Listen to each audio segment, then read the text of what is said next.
Hope you're well. How are you? Hope you've had a great week. It's December. I'm really excited. I'm never one of those people. It takes me a while. I'm one of those people that it takes a while to get into the Christmas spirit. So I don't get into the Christmas spirit until like the 16th of the month. The whole Christmas thing sometimes can be really stressful time, especially when you've got children. So a lot of times I'm like, oh my God, Christmas. So yeah, I can be quite a bit of a Grinch, but this year it's different. I'm not a Grinch.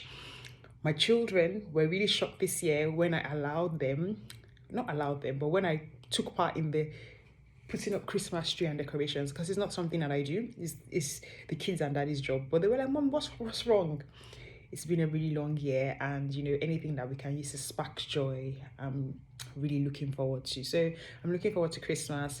And when I say I'm looking forward to Christmas, I'm not just looking forward to, yes, I'm looking forward to Christmas Day, but I'm looking forward to that time where we're just a bit more relaxed and we calm down. And I know we've had a couple of that this year, but that was forced on us. It wasn't like that's what we actually wanted. So I'm looking forward to the Christmas season, because even though we've been in lockdown, I have walked all through and I am exhausted. Even though people say you're working from home or anything, I am actually exhausted, and I'm looking forward to that downtime, because even throughout the pandemic I was working even more than usual. So I'm looking forward to that downtime. So let me stop chatting and tell you what I'm going to be reviewing today. I'm going to be reviewing my daughter's book. It was a book given as a gift to my daughter. So one thing I want to share here, really weirdly, is that I read my children's books. I'm a reader, so I love books, I love words, I love stories. I think I shared in a blog post that I shared a couple of weeks ago about how I was such an Enid Blyton fan when I was a child. And because of that, I bought my children a lot of the Enid Blyton books. I bought my daughter Mallory's House, St. Clair's. Those are the books that I grew up enjoying. But for some reason, she doesn't like them. She prefers Dr. Harry's. So she's read them. Obviously, she's eventually read them, but I read them before her. So this is another one of those that I have read. It was a gift that was given to her, and it's one I would highly recommend. So as we're going into Christmas, there are a lot of things that we're going to get for children as Christmas gifts. My kids roll their eyes sometimes, because if I want to buy gifts for children, my gift of choice tends to be books. Yeah, I do buy some other things, but it tends to be books, because I think it's one of the greatest gifts you can give to children. If you watched my live earlier on this week with on the La Poche School site, I spoke about how reading was a very, very important skill that we needed to encourage in our children. So what a better way for me to say that than for me to buy books for you. So if you invite me, or I'm coming to your child's birthday, it's most likely I'm going to buy them a book. So this was a book that someone gave to my daughter as a gift. It's called Good Night Stories for Rebel Girls. And it's a collection of stories about girls that are different, girls that did, and women eventually, girls become women. I consider myself as a girl. I think I'm going to be a girl till I'm 75. But it's a book about girls who are different. And when we say rebel, you know how the society tries to pigeonhole women into this, and those women were like, no, you're not going to put me in a box.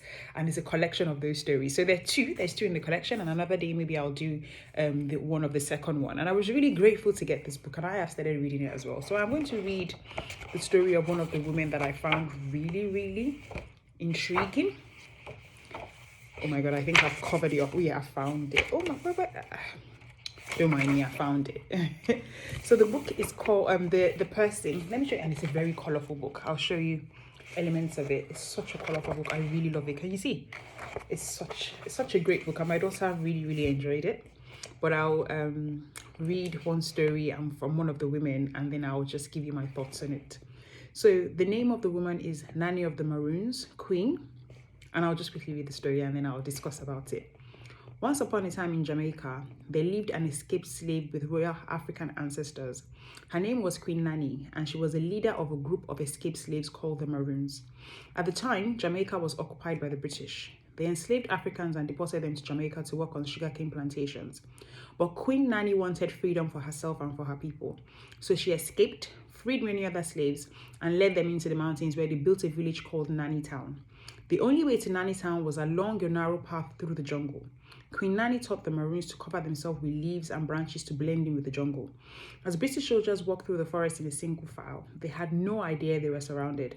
But at the sound of a signal, the trees around them suddenly leaped to life and attacked.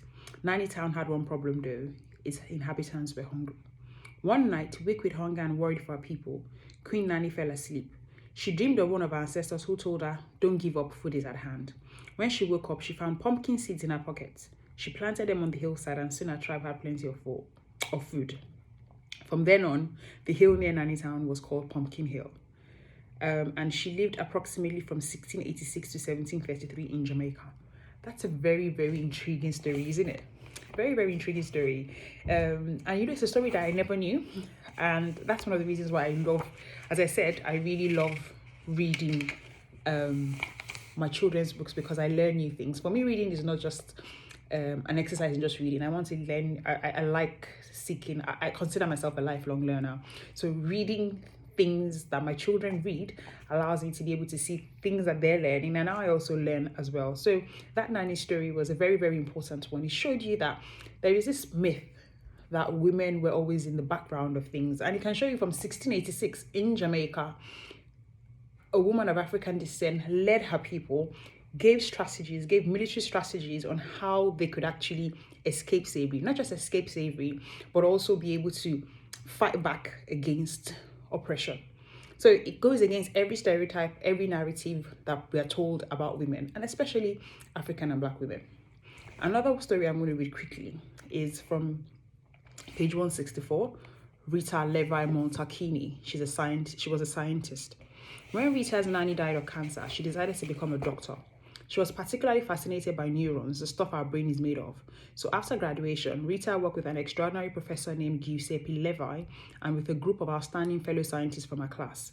They were in the middle of some very important research when a cruel dictator passed a law saying that Jewish people were not allowed to work at the university. She escaped to Belgium with her professor, who was also Jewish. But when the Nazis invaded Belgium, she had to escape again and return to Italy. It's hard to work as a scientist when you have to hide all the time and you have no access to a lab.